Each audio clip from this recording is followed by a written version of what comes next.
This is the third video that I'm recording for HumCore 2301, and in this video I'm going to talk about period fiction, and I'm also going to provide a little biographical information about Miyamoto Musashi.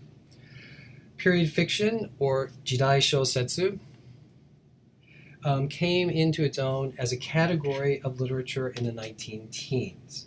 Period fiction is often contrasted with historical fiction, or Rekishi Shosetsu.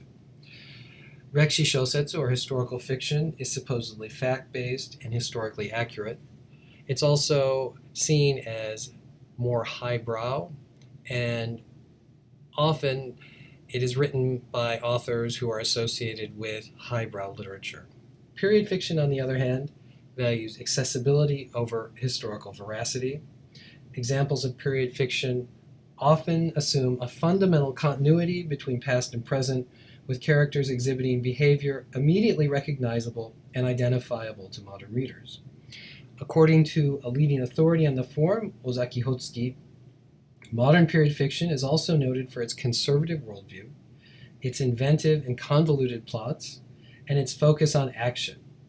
Ozaki explains that the genre was particularly popular among the demographic of newly literate fiction consumers that emerged in the 19 teens and transformed the commercial publishing industry in the late 19 teens and the early 1920s.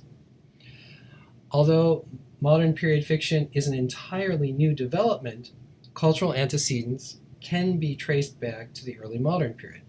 And one important cultural antecedent are history plays of the kabuki theater. These history plays typically glorified the courage, loyalty, and honor of the samurai class. And here we have a woodblock representation of a performance of the period drama Chu Shingura, or the tale of the 47 loyal retainers. One can also detect the influence of another genre of entertainment from the early modern period on period fiction, and this is the yomihon, or the book for reading. In this class, we read a example of a gokan, or a bound book, when we looked at the rustic genji. A contemporaneous form of literature was the yomihon, or the reading book.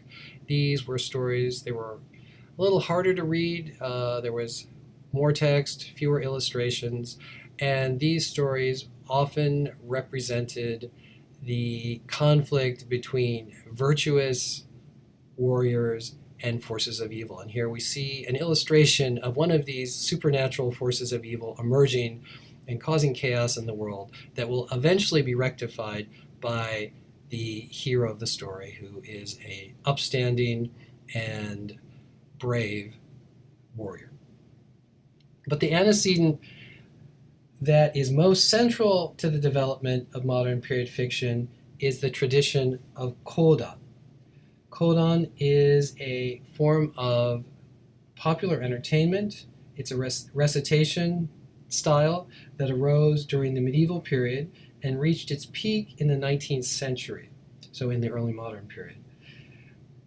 The kodan reciter would kneel before a small desk on a raised dais, and the performer would usually have a prop, a fan, and would offer a dramatic reading of a text, the content of which typically dealt with the martial class and their brave accomplishments.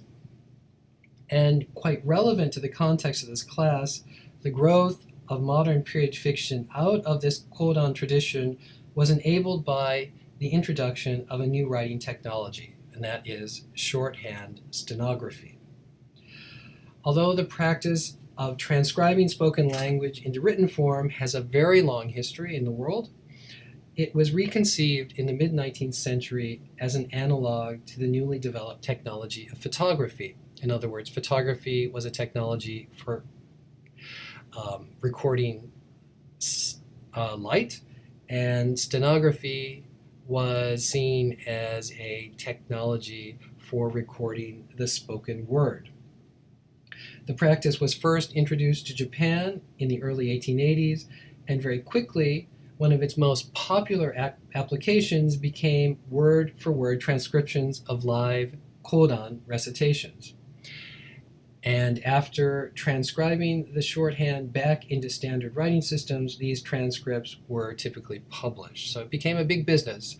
Popular performers, their performances would be transcribed using shorthand, then translated into standard writing, and then they would often be serialized in magazines or newspapers. And very quickly, a synergistic relationship developed in which newspapers in particular, which as I mentioned in the previous video, were at precisely this moment in search of new content, started serializing these transcribed performances to great commercial success. The popular works were then released in book format. Now, the transition from these transcribed kodan performances to what we think of as modern period fiction occurred in the 19-teens when a contractual dispute between a popular magazine, which was called Kodan Club, and specialized in publishing these transcripts of kodan recitations, became involved in a contractual dispute with the Guild of Kodan Performers. And because this dispute couldn't be resolved, Kodan Club decided to stop publishing recorded transcripts of kodan performers and to start publishing written material. In other words, they cut out the kodan performers from the formula and started to establish contracts with writers who would produce kodan-like stories. They weren't really transcriptions of performances, but were simply stories written in that style. And these kodan-like narratives are often referred to as the first examples of modern period fiction. And it's around this time then that the first really popular example of modern period fiction emerges, and this is the story Dai Bosatsu Pass, or Dai Bosatsu Toge, which was started serialization in 1911 and continued on until the 1940s. And this work was a tremendous success. In fact, the term Taishu Bungaku, or mass fiction, was first coined in talking about this particular work and other examples of period fiction. So in the Japanese mind at this time, there was a strong association between period fiction and just the general category of popular literature. And Dai Bosatsu Pass established many of the features that we now associate with period fiction. It contained all the stock characters, for example, the heroic warrior, the evil villain, the chaste heroine, the seductress, the wise mentor, etc. The story also promoted the kind of traditional values such as loyalty, duty, and courage that are associated with period fiction, and the story included many fight scenes which always involved swordplay. Now, the genre of period fiction quickly emerged as the centerpiece of the nascent commercial publishing industry in Japan, and publications endeavored to establish exclusive relationships with popular writers and work to cultivate new talent. Serialized period novels quickly became a staple feature of newspapers, and the typical novel would run for about 6 months with daily installments. Stories were often illustrated. And it's around this time that Yoshikawa Eiji, or the author of Miyamoto Musashi, begins his career, and he reached the pinnacle of his popularity with the serialization of Miyamoto Musashi in the Asahi News. The novel was initially contracted for 6 months, but reader response was so incredibly positive that the publishers of the Asahi News kept on asking him to extend the story so that it would run longer and longer. And it eventually ended up running for 4 years. And so it started serialization in August of 1935 and ended in June of 1939. And I just wanted to show you 2 examples of what it looked like in the newspaper. This is a installment. It's on the top of the page, and you can see the illustration. This is Miyamoto Musashi and one of his disciples. You can see that it's combined on the page with advertisements and other a shogi column, things like that. So it's really integrated into the newspaper context. It appeared in the evening edition, typically on the third page. And then I wanted to show you one other page. This is from January of 1938. And this is after Japan has invaded China, which I talked about in the first video. And here we see on the top of this page is a photo montage which pictures Japanese troops in areas around Shanghai, and they're sort of amicably interacting with Chinese civilians. So it's a very it's propaganda image, it's sanitized, it doesn't show any of the violence or mayhem that the Japanese were committing. And it should be noted that this is occurring, these pictures were taken right about the time of the rape of Nanking, so that horrific event is occurring at this moment, but what's being recorded are these very anodyne images of Japanese troops interacting with Chinese civilians. And then underneath that, we have the picture. This is Madahachi and Otsu, actually, later in the story when he kidnaps her and he actually bites her on the arm. So again, the story is being integrated with news coverage. It appears on the same page, and I don't think it would be much of a stretch of the imagination for the readers of these newspapers to draw connections between the Japanese occupation of China and the heroic behavior of Miyamoto Musashi. And then lastly, I would like to talk a little bit about the actual historical figure of Miyamoto Musashi. He is an actual historical figure.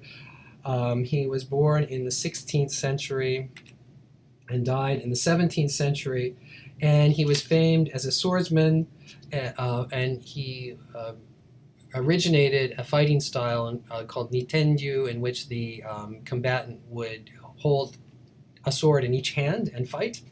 And he's famous for he was a itinerant swordsman, a professional swordsman. He's famous for two bouts in particular. One bout was when he single-handedly defeated an entire martial academy, so about 50-odd swordsmen, in one long extended bout. And the second duel that he's really famous for is when he used a hand-carved wooden sword to triumph over Sasaki Kojiro, who was thought to be the most lethal swordsman of the day. And in addition to his prowess as a fighter, Musashi was recognized as a military theorist, a calligrapher, and a painter. And after his death in 1645, Musashi became a folk hero celebrated in woodblock prints, kabuki productions, and most notably in kodan recitations. By the beginning of the Meiji period, he came to personify an idealized version of samurai masculinity. And with this accretion of heroic qualities, the Musashi legend exemplified what Stephen Vlastos refers to as an invented tradition or a prescriptive representation of socially desirable institutions and ideas thought to have been handed down from generation to generation. So that is the tradition or the story that is associated with this historical figure that Yoshikawa Eiji wrote this very popular novel about.